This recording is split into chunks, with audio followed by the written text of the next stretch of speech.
Hey guys, it's Peanut Butter Ice Cream Bar, and I'm doing prompt number 22, I want to say, of the BJD Addicts, which is all about modifications and if you've done them and if you like them and what kind of mods you do and like and so on and so forth. So, oh gosh, let's see. I think the first modification I ever had was on Daichi, and it was an anime convention, and I went to a doll meet and a girl just happened to bring a drill, and we sat on the floor and she drilled holes in people's dolls' earlobes. It was interesting, and it was definitely like my first modding experience, so that was kind of cool, and she did it for free, which was really nice of her. And also during that meetup, the people who were running it said you could pierce your doll's ear with a hot needle, like super ghetto piercing your own ear with a hot needle, but you can do it with your doll too. Now, I should preface this by saying, first of all, this happened 8 to 9 years ago. When I did this modification, I am very well aware that burning, melting plastic is not healthy to breathe in. That is not great. That being said, it did work, and it worked pretty well actually, and didn't burn myself, so that's good. I actually ended up liking the burning needle piercings better than the drill because they were smaller and they were cleaner because it was melting. It's not healthy for you, but I can't lie and say it didn't work. It did work. The only thing was that I tried to pierce this part of his ear. I think I'll try and get a picture of it, but I know there's no way I can get it on the camera film. But like right here, I tried to pierce his ear, and it just, the whole thing just kind of made a hole, so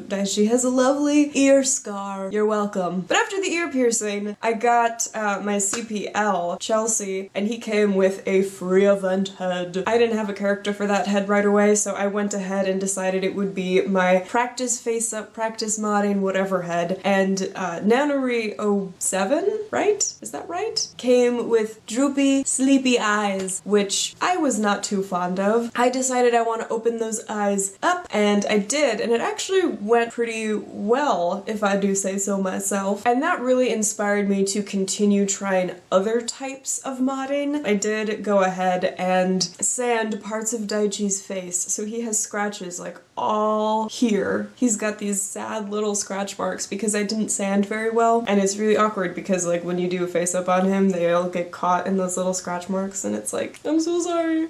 I'm so sorry, I wrecked your face. I also at one point in my life had a B&G sky. I didn't mod the face of the sky, but I did the face of the sky. That sounds like a novel. I did mod the wrist area because on their very, very old body, the wrists were fairly thick. And it just wasn't the body I had quite imagined it would be. I liked everything else about it, except it was a little sausagey in the hand and wrist department. And everything that had fit, and this was, you know, my third doll body, and my other two were from Lutz, and Lutz bodies, or Fairyland bodies, had these very beautiful, slender wrists, and I could buy rings and have them be worn as bracelets on those bodies, but not on the sky body, so I went ahead and I sanded the wrists down. It wasn't very exciting, but it was fun for me, and then I didn't buy all those rings for no reason at all. Yay! Clapping! But my only other really successful mod was modifying my other dreaming head into a not dreaming head, which was my Apple House Sylvia, which came to me as a dreaming head, and the dreaming eyes were not, you know, all the way closed or anything like that, so maybe not so impressive, but I was still impressed with myself that they came out pretty even, and I really like the eye shape, so. But that has been my whole modding journey. I haven't actually modified a doll since, I want to say, like 2008, maybe?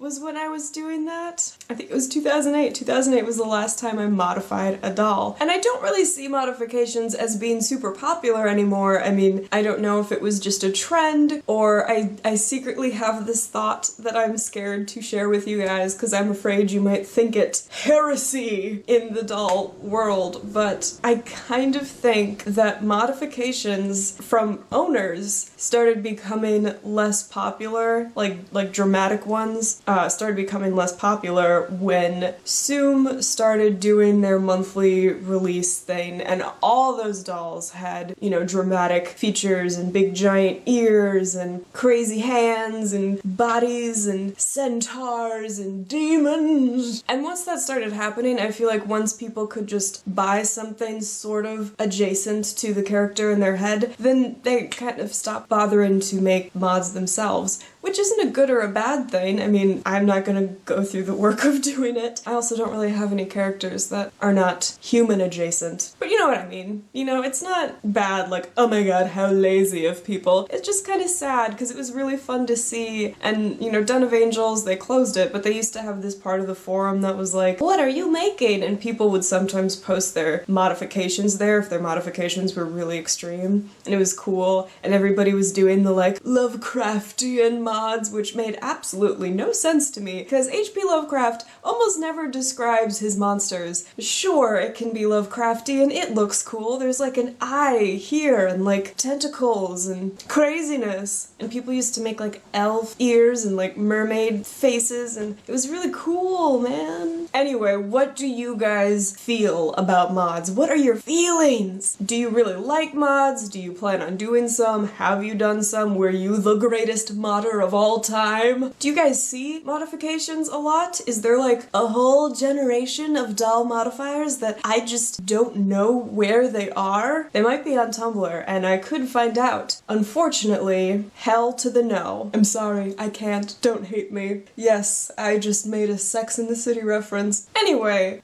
I still have to film another video today, so this one needs to be over, and I will talk to you guys later. Thank you guys for watching so much. Oh, before I go, I just wanted to say thank you for everyone who has watched and liked and commented or looked at and thought about watching but hasn't had time yet, but maybe we'll get to it someday. My drink making Thirsty Thursday video. I really want that series to be I've been using air quotes a lot. With abandon. Okay, stop that. I really want those videos to be successful because they're fun to make and they're gonna help me stick to my New Year's goal of learning how to make cocktails, and I hope they're fun for you to watch. So I'm gonna be posting another one of those this coming Thursday, and tomorrow I'm gonna post a really quick, like between 2-3 minute video that's like a before and after design thing. It's, you know, really fast, and if you are intrigued, if you want to check it out, that's cool. There's not going to be any dialogue, just a little bit of text, images, and sounds. Musical sounds. Anyway, thank you guys for watching this, and doll mods, man. Doll merds. Bye.